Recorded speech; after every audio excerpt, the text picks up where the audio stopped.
အားလုံးပဲမင်္ဂလာပါခင်ဗျာဒီနေ့မှာတော့ကျွန်တော်တို့ကမြို့ပဲရထားသွားစီးမှာပဲဖြစ်ပါတယ်ကဲခုဆိုတော့ကျွန်တော်တို့ရန်ကုန်ဘူတာကြီးကိုသွားဖို့အတွက်ကားငှားပြီးတော့သွားနေပါပြီပေါ့နော်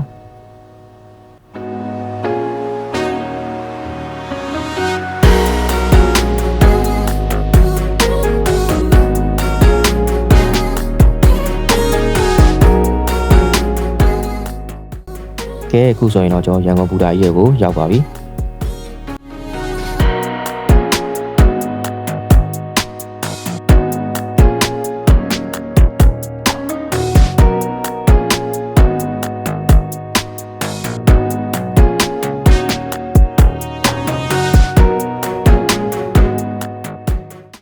ကဲပြီးရင်တော့ကျွန်တော်မျိုးပတ်ရထားလက်မှတ်သွားရပါမယ်ကျွန်တော်တို့ဒီလမ်းညွန်ဆိုင်ပေါ်အတိုင်းပေါ့နော်မျိုးပတ်ရထားလက်မှတ်သွားမယ့်နေရာတော့ကျွန်တော်ဒီလှေကားတက်တဲ့ကိုတက်သွားပါတက်သွားပြီးသွားပြီဆိုရင်ကျွန်တော်တို့ဟိုးနောက်ဆုံးပေါ့နော်အဲ့တက်တဲ့မှာဈေးညံနံပါတ်6ဆိုတာရှိပါတယ်ကျွန်တော်အဲ့ရနေပြီးတော့အောက်ကိုဆင်းသွားပါမယ်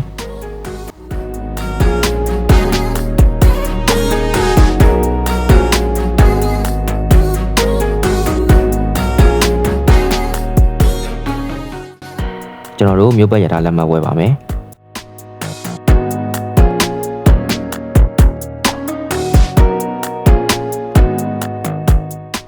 ကဲအခုဆိုတော့ယထာလက်မှတ်လေးရပါပြီ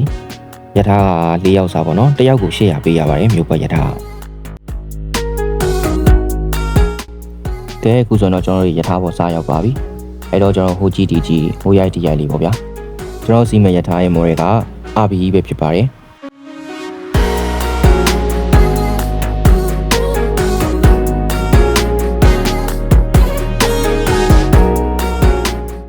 ကဲအခုဆိုရင်တော့ကျွန်တော်တို့စီးမဲ့ရထားလေးစားပြီးတော့ထွက်ပါပြီ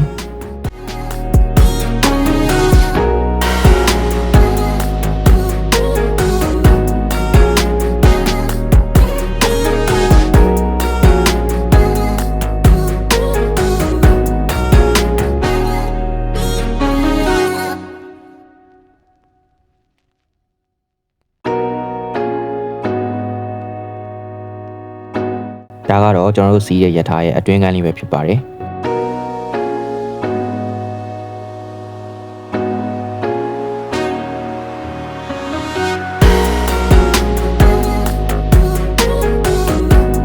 ဒါကတော့ကျွန်တော်တို့စီးရဲ့ရထားဆက်ရောက်မဲ့ဘူတာနဲ့အချိန်တွေပဲဖြစ်ပါတယ်ကျွန်တော်တို့ရန်ကုန်ဘူတာရနေပြီးတော့4:45စထွက်လာတယ်ကျွန်တော်တို့ပြန်ရောက်မှာ9:03မိနစ်မှာပြန်ရောက်မယ်ပေါ့နော်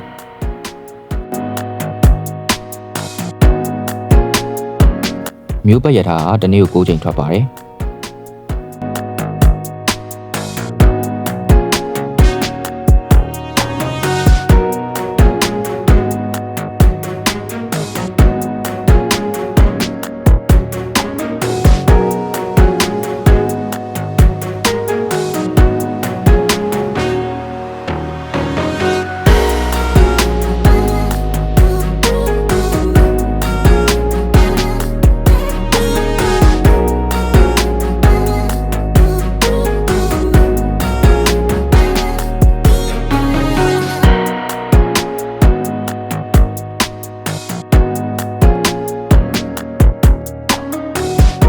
ဒါကတော့ရထားပေါ်မှာလိုက်အောင်နဲ့ပဲပြားအတုပ်ပဲဖြစ်ပါတယ်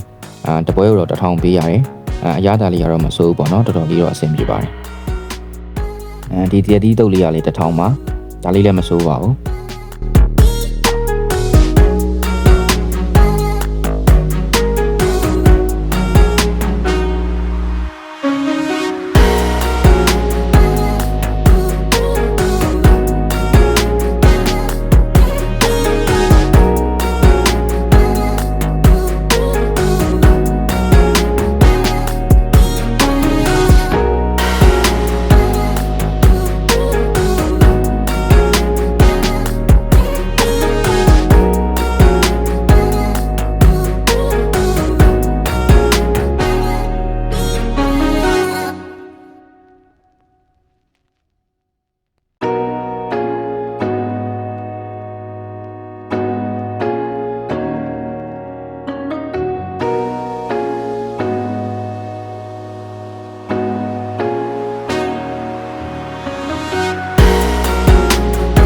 ကဲအခုဆိုရင်တော့ကျွန်တော်တို့ရထားပေါ်ကနေပြန်ပြီးတော့ဆင်းလာပါပြီ